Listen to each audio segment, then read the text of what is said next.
وعلى آله وصحابه أجمعين.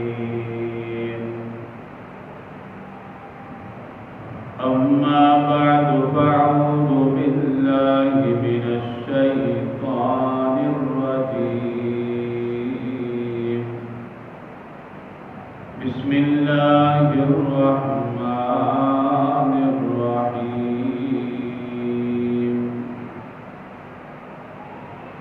وإذ يرفع إبراهيم القواعد من البيت وإسماعيل ربنا تقبل منا إنك أنت السميع العليم. قال النبي صلى الله عليه وسلم: من بنى مسجدا لله بنى الله له بيتا في الجنة، أو كما قال عليه الصلاة والسلام. صدق الله مولانا العظيم، وصدق رسوله النبي الكريم الأمين، ونحن على ذلك لمن الشاهدين والشاكرين، والحمد لله رب العالمين.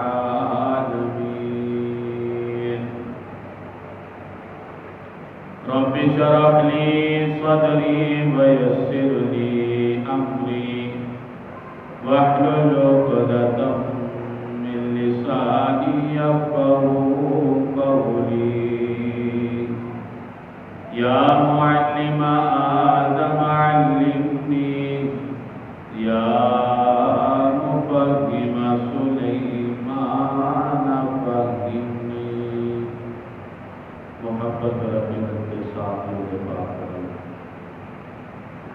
اللهم صل على محمد وعلى آل محمد كما صليت على إبراهيم وعلى آل إبراهيم إنك حميد مجيد. اللهم بارك على محمد وعلى آل محمد كما باركت على إبراهيم وعلى آل إبراهيم إنك حميد مجيد.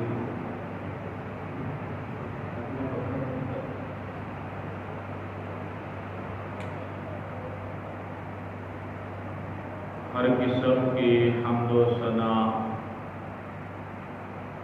اللہ سبحانہ و تعالی کے لیے، جو اس کائنات کا خالق ہے، مالک ہے، ہر چیز پر قادر ہے. بے شمار انگنت درود و سلام امام الانبیاء، خطیب الانبیاء، شافع روز جزا حضرت محمد صلی اللہ علیہ وسلم کی ذات گرامی پر. قرآن مجید فرقان حمید کی ایک آیت کریمہ آپ حضرات کے سامنے تلاوت کی ہے. اللہ جل شانہ سے دعا ہے کہ اللہ پاک اس کا مفہوم حق اور سچ بیان کرنے کی توفیق عطا فرمائے. سننے اور سنانے کے بعد اللہ کریم ہم سب کو اس پر عمل کرنے کی توفیق عطا فرمائے. آج کا عنوان ہے مسجد کی فضیلت، مسجد کی تعمیر، مسجد کی صفائی، ان 3 چیزوں کو انشاءاللہ العزیز مختصر آپ حضرات کے سامنے بیان کیا جائے گا۔ اللہ پاک صحیح کہنے کی توفیق عطا فرمائے۔ مسجد، اس کا لغوی معنی ہے سجدے کی جگہ، عبادت کی جگہ۔ اس روئے زمین پر اگر کوئی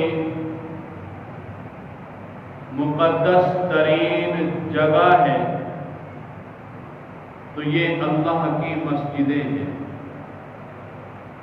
اس سے بڑھ کر روئے زمین پر کوئی پاکیزہ مقدس احترام والی جگہ نہیں ہے۔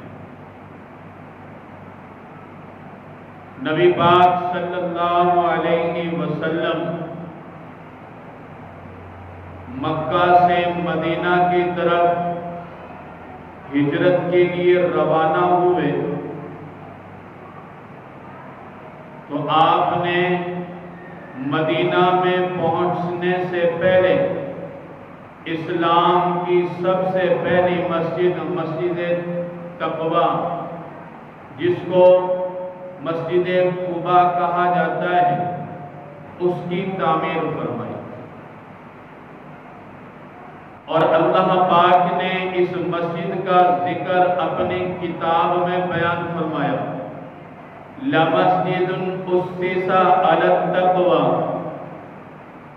مِنْ أَوَّلِ يَوْمٍ، جس مسجد کی بنیاد تقویٰ پر رکھی گئی ہے پہلے دن سے، وہ مسجد قباء ہے۔ أَحَقُّ أَن تَقُومَ فِيهِ، وہ اس بات کی زیادہ حقدار ہے کہ تم اس میں کھڑے ہو۔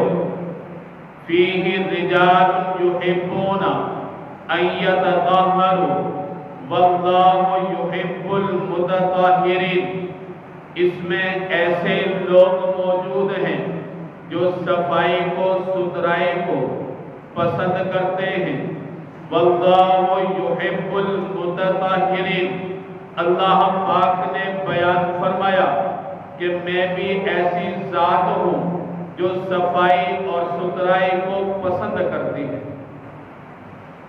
صفائی ستھرائی اللہ پاک کو پسند ہے۔ تو اسلام کی سب سے پہلی مسجد جو ہے وہ کون سی مسجد ہے؟ مسجد قباء۔ اس کے بعد مدینہ میں مسجد تعمیر کی گئی، اور جب مسجد نبوی میں جگہ کم پڑ گئی نمازیوں کے لیے، آقا علیہ الصلوۃ والسلام نے اپنے منبر پر تشریف فرما ہو کر اعلان کیا، کون شخص مسجد کے اس ساتھ والی جگہ کو خرید کر اس مسجد کے لیے وقف کر دے، میں اس کو جنتی ہونے کی بشارت دیتا ہوں۔ جناب عثمان باحیا کھڑے ہوتے ہیں، فرماتے ہیں آقا اس مسجد کے ساتھ والی جو جگہ ہے اس کی کتنی قیمت ادا کرنی ہے؟ لکھا گیا ہے 50,000 درہم۔ عثمان نے 50,000 درہم حضور کے قدموں میں ڈالے۔ آپ نے فرمایا حضور مسجد کی یہ جگہ خرید لیں اور اس کو مسجد میں شامل کر دیں۔ تو مسجدیں تعمیر کی گئی ہیں۔ مسجدوں کا تعمیر کرنا، اس پر ثواب کا وعدہ ہے۔ اما عائشہ صدیقہ رضی اللہ عنہا فرماتی ہے، مسلم شریف کی روایت ہے کہ اللہ کے نبی نے فرمایا امر ببناء المسجد فی الدور، کہ اللہ کے نبی نے محلوں میں، گاؤں میں، قصبوں میں مسجدیں تعمیر کرنے کا حکم دیا۔ وَأَمَرَ بِهَا أَن يُنَظِّفَ وَيُطَيِّبَ، اور اللہ کے نبی نے ان مسجدوں کو صاف ستھرا رکھنے اور خوشبودار رکھنے کا حکم دیا۔ تو مسجدیں بنانا یہ ابراہیم علیہ السلام کی بھی سنت ہے۔ وَإِذْ يَرْفَعُ إِبْرَاهِيمُ الْقَوَاعِدَ مِنَ الْبَيْتِ وَإِسْمَاعِيلُ رَبَّنَا تَقَبَّلْ مِنَّا إِنَّكَ أَنْتَ السَّمِيعُ الْعَلِيمُ۔ حضرت ابراہیم اور حضرت اسماعیل سلام اللہ علیہما جب بیت اللہ کی دیواروں کو کھڑا کر رہے ہیں اور اس کے ساتھ اللہ کے حضور یہ بھی دعا کر رہے ہیں، اللہ پاک اس نیکی کو ہم دونوں سے قبول فرما، انکا انت السمیع العلیم، بے شک تو سننے والا جاننے والا ہے۔ اگر ہم کو بھی یہ توفیق مل جائے مسجدیں بنانے کی یا مسجد کے تعمیر میں حصہ ڈالنے کی، تو اللہ کے حضور یہ دعا کرنی چاہیے جو جناب ابراہیم اور سیدنا اسماعیل علیہ السلام نے کی ہے، ربنا تقبل منا، اللہ پاک ہم سے اس کو قبول فرما، یہ دعا کرنی چاہیے۔ تو مسجدیں بنانی بھی ہیں اور مسجدوں کو صاف ستھرا بھی رکھنا ہے، مسجدوں کو خوشبودار بھی رکھنا ہے۔ پہلے ہمارے بزرگ ایسے کیا کرتے تھے، مسجدوں میں اگربتی صبح سویرے لگا دیتے تھے، مسجدیں بڑی خوشبودار ہوتی تھی، اچھی خوشبو آتی تھی۔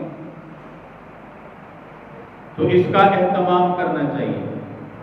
اور اللہ پاک نے اپنی روشن کتاب میں اعلان فرمایا، یا بنی آدم خذوا زینتکم عند کل مسجد وکلوا واشربوا ولا تسرفوا۔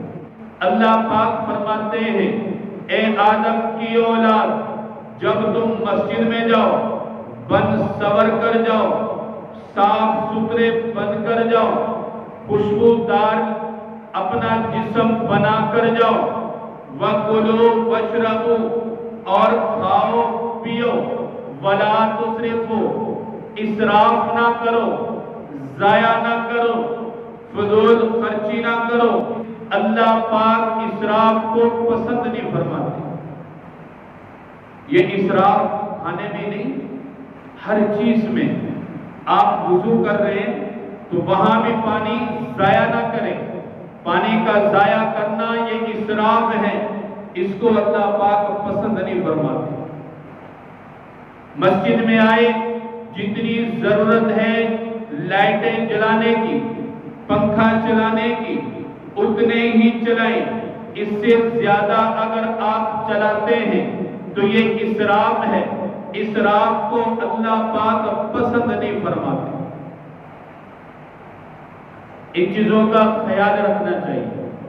اور مسجد میں جب آئیں صاف ستھرا لباس پہن کر آئیں، وہ لباس پہن کر آئیں جس لباس کو پہن کر آپ اپنے رشتہ داروں میں جانے پر آر محسوس نہ کرتے ہو، عیب محسوس نہ کرتے ہو، وہی لباس مسجد میں پہن کر آنا چاہیے۔ لیکن اس کے برعکس ہوتا ہے، مسجد میں جیسا مرضی لباس پہن کر آ جاتے ہیں، صفائی کا کوئی خاص خیال نہیں رکھتے، لیکن جب کسی پارٹی میں جانا ہو، کسی فنکشن میں جانا ہو، اس وقت صفائی کا، پھر اس فنکشن میں جاتے ہیں، پھر اس پارٹی میں جاتے ہیں۔ اللہ پاک کا گھر اس کا زیادہ حقدار ہے کہ اللہ کے گھر میں صاف ستھرا لباس، اچھا لباس پہن کر آئیں۔ اللہ کے گھر میں جب آئیں آپ کے جسم سے خوشبو آ رہی ہو، اسی لیے آقا علیہ السلام نے خوشبو لگانا سنت بیان فرمایا ہے۔ آپ جب بھی کسی بھی سوسائٹی میں جائیں، آپ کسی بھی کالونی میں اپنے لیے رہنے کے لیے جگہ خریدیں، تو سب سے پہلے مسجدوں پر آپ کی نظر ہونی چاہیے کہ اس کالونی میں، اس سوسائٹی میں مسجد بھی ہے یا نہیں۔ آقا علیہ الصلوۃ والسلام مدینہ کی طرف روانہ ہوئے، 7 دن آپ نے ایک جگہ قیام فرمایا، تو 7 دن کے دوران آپ نے مسجد قباء تعمیر کروا دی۔ تو جہاں بھی آپ رہیں مسجدوں کا ہونا وہاں ضروری ہے۔ اس کے بغیر کسی بھی سوسائٹی میں، کالونی میں جگہ نہ خریدیں، کیونکہ اس سے مقدس ترین جگہ کوئی ہے ہی نہیں ہے۔ جب اس گھر میں آتے ہیں اور یہ مسجد اس بات کا پیغام دیتی ہے کہ ہم سب مسلمان آپس میں بھائی بھائی ہیں، ایک امام کے پیچھے امیر غریب ان پڑھ پڑھا لکھا سب اپنے کاندھے کے ساتھ کاندھا ملا کر نماز پڑھتا ہے۔ جب ہم نماز کے لیے اکٹھے کھڑے ہو سکتے ہیں تو ہم اپنے دوسرے معاملات میں کیوں نہیں اکٹھے ہو سکتے؟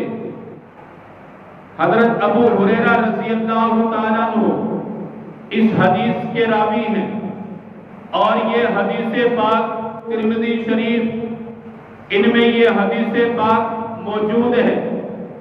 اللہ کے نبی نے فرمایا اذا مررتم بریاض الجنت فارتعوا، جب تم جنت کے باغات سے گزرو تو خوب چرو۔ حضرت ابو ہریرہ فرماتے ہیں قلت یا رسول اللہ صلی اللہ علیہ وسلم وما ریاض الجنہ، جنت کے باغات سے حضور کیا مراد ہے؟ آپ نے فرمایا المساجد، یہ جنت کے باغات ہیں۔ حضرت ابو ہریرہ فرماتے ہیں میں نے کہا اللہ کے نبی ومرتعوا یا رسول اللہ صلی اللہ علیہ وسلم، چرنے سے کیا مراد ہے؟ آقا علیہ الصلوۃ والسلام نے ارشاد فرمایا سبحان اللہ والحمد للہ ولا الہ الا اللہ واللہ اکبر۔ تو یہ مسجدیں جنت کے باغات ہیں۔ آقا علیہ الصلوۃ والسلام کا ارشاد ہے جب تم جنت کے باغات سے گزرو تو خوب چرو، اور چرنے سے مراد سبحان اللہ والحمد للہ ولا الہ الا اللہ واللہ اکبر۔ مسجد میں بیٹھ کر یہ تسبیحات پڑھتے رہا کرو، ان کی بہت فضیلت ہے۔ تو مسجدیں یہ کوئی معمولی جگہ نہیں ہے، بہت ہی خوبصورت اور بہترین جگہ ہے۔ جو جگہ مسجد کے لیے منتخب کر دی گئی، اب اس مسجد کی دیواریں ہوں یا نہ ہوں، اس مسجد کی چھت ہو یا نہ ہو، اس مسجد میں عمدہ قالین ہو یا نہ ہو، اس مسجد میں نماز پڑھنے کے لیے کھجور کی صفیں ہی کیوں نہ بچھی ہوں، لیکن اس جگہ کا مقام اللہ کے ہاں وہی ہے جو اللہ پاک نے بیان فرمایا کہ یہ مسجد روئے زمین کے تمام خطوں پر سب سے بہترین خطہ ہے۔ ہماری سوچ تو فیصلہ کرتی ہے کہ وہ مسجد سب سے بڑی عالی شان ہے جو مسجد سب سے زیادہ خوبصورت ہے۔ اس مسجدوں کو خوبصورت بنانا یہ ہماری ذمہ داری ہے، اور جو مقام اللہ پاک نے اس جگہ کو دینا تھا وہ اس وقت دے دیا جب اس مسجد کی بنیاد رکھی گئی۔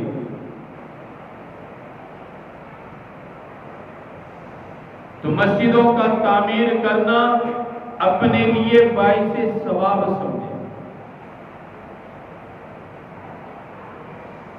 حضرت عثمان بن عفان حضور کے داماد بیان فرماتے ہیں نبی رحمت صلی اللہ علیہ وسلم سے من بنا مسجدا للہ یبتغی بہ وجہ اللہ عز وجل، جو شخص اللہ کے لیے، اللہ کی رضا کے لیے مسجد بناتا ہے، بنى اللہ لہ بیتا فی الجنہ، اللہ پاک اس کے لیے جنت میں گھر بنا دیتے ہیں۔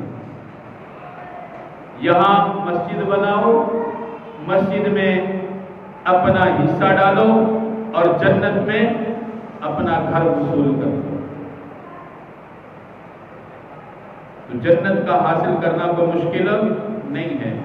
اب بندہ پریشان ہوتا ہے کہ جناب میں اتنی بڑی مسجد کیسے بنا دوں، میں تو غریب آدمی ہوں، مزدور ہوں، میں اتنا خرچ نہیں کر سکتا۔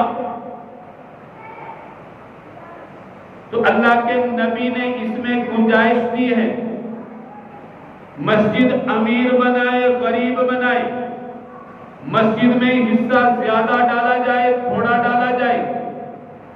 حضرت انس بن مالک فرماتے ہیں اللہ کے نبی نے فرمایا من بنا مسجدا للہ صغیرا او کان کبیرا بنى اللہ بیتا فی الجنہ، جو آدمی اللہ کی رضا کے لیے اللہ کا گھر بناتا ہے، وہ چاہے چھوٹا بنائے یا بڑا بنائے، یا لیکن اس سے مقصود صرف اللہ کی رضا ہو، بنى اللہ بیتا فی الجنہ، اللہ پاک جنت میں اس کے لیے گھر بنا دیتے ہیں۔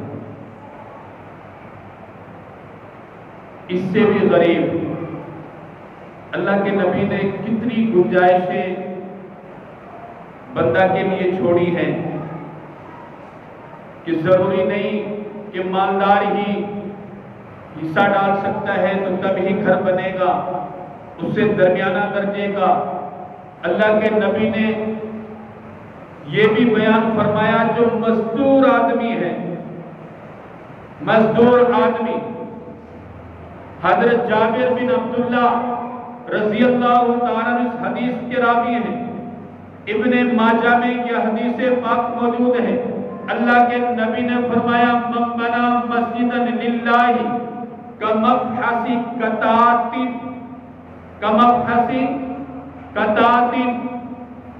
او اصغر بنى اللہ بیتا فی الجنہ، اللہ کے نبی نے فرمایا جو چیل کے گھونسلے کے برابر بھی جگہ بنا دے مسجد کے لیے، بنى اللہ بیتا فی الجنہ، اللہ پاک اس کے لیے بھی جنت میں گھر بنا دیں گے۔ چیل کا گھونسلہ کتنا ہوتا ہے؟ اتنا سا، ایک بالشت لگا لے، ایک گٹھ لگا لے، تو مزدور آدمی بھی اس میں حصہ ڈال سکتا ہے اور اتنا گھر وہ بھی بنا سکتا ہے۔ اور اللہ کے نبی نے کتنی خوب بشارت سنا دی کہ جنت میں اس کے لیے گھر بنا دیا جاتا ہے۔ تو سب مسلمان چاہتے ہیں جگہ کتنی بھی خوبصورت کیوں نہ ہو، جنت کتنی خوبصورت ہے، لیکن رہنے کے لیے گھر نہ ہو تو مزہ نہیں ہے۔ تو جنت میں گھر بنوانا ہے یہاں رہ کر، اور اللہ پاک نے آج ہمیں یہ موقع دے دیا ہے کہ مسجدوں کو خوبصورت بنانا ہے، مسجدوں میں صفائی کا ماحول قائم رکھنا ہے، اپنے جسم کی بھی صفائی رکھ کر پھر مسجد میں آنا ہے۔ مسجد کی تعمیر کے لیے آواز اٹھ جائے تو جتنا بھی ہو سکے اللہ کے گھر کے ساتھ تعاون کرنا ہے، اور مسجدوں میں جب داخل ہوں اس پر بھی آداب بیان فرمائے کہ یہ اللہ کا جو مقدس ترین گھر ہے، اس میں داخل ہونے کے بھی آداب ہیں۔ جس طرح وزیر اعظم ہاؤس میں آپ داخل ہوں گے، اس میں داخل ہونے کے بھی آداب ہیں۔ کسی کے دفتر میں جائیں گے، آپ سب سے پہلے بیل بجائیں گے، اس کے بعد اجازت طلب کریں گے، اجازت ملے گی، آپ پھر اس آفس میں جا سکتے ہیں، آپ پھر اپنا مسئلہ اس کے سامنے رکھ سکتے ہیں۔ اسی طرح اللہ کے نبی نے فرمایا، ابو اسید یا ابو حمید، مسلم شریف میں یہ حدیث پاک موجود ہے، ان دونوں میں سے کوئی ایک اس حدیث کا راوی ہے۔ فرمایا اللہ کے نبی نے، اذا دخل احدکم المسجد فلیقل اللہم افتح لی ابواب رحمتک، جب تم میں سے کوئی مسجد میں داخل ہو تو یہ دعا پڑھے، اللہم افتح لی ابواب رحمتک، کہ اللہ میرے لیے اپنی رحمت کے دروازے کھول دے۔ وَإِذَا خَرَجَ، اور جب مسجد سے باہر جاؤ تو فَلْيَقُلْ، یہ پڑھو، اللہم انی اسألک من فضلک، اے اللہ میں تجھ سے تیرا فضل کا سوال کرتا ہوں۔ مسجد میں جب آئیں اس وقت بھی دعا پڑھیں، مسجد سے جب جائیں اس وقت بھی دعا پڑھ کر جائیں۔ مسجد کی صفائی کا خاص طور پر جتنا بھی ہو سکے خیال رکھیں۔ بعض اوقات میں بچوں کو ڈانٹتا بھی ہوں، لیکن کچھ ایسے نمازی بھی ہیں جو ان سمجھ ہیں، ان کے نالج میں شاید یہ بات نہیں ہے۔ اللہ کے نبی نے اس مقدس ترین جگہ میں پاگل بچے، ان کو منع فرمایا ہے کہ نہ تو مسجد میں پاگل آئے کہ اس کو اپنی پاکی ناپاکی کے بارے میں پتہ نہیں ہے، اس کو مسجد کے بارے میں کیا پتہ ہوگا۔ دوسرا، چھوٹا بچہ مسجد میں پیشاب کر دے، یہ میرے مسائل نہیں ہیں، یہ اللہ کے نبی نے بیان فرمایا ہے کہ ان سے خاص طور پر مسجدوں کو ان سے دور رکھو۔ ہاں جب بچہ 7 سال کا ہو جائے، 10 سال کا ہو جائے، نماز کا حکم دے دو۔ دعا ہے رب کریم سے جو کچھ کہا ہے سنا ہے، اللہ کریم اس پر عمل کرنے کی توفیق عطا فرمائے۔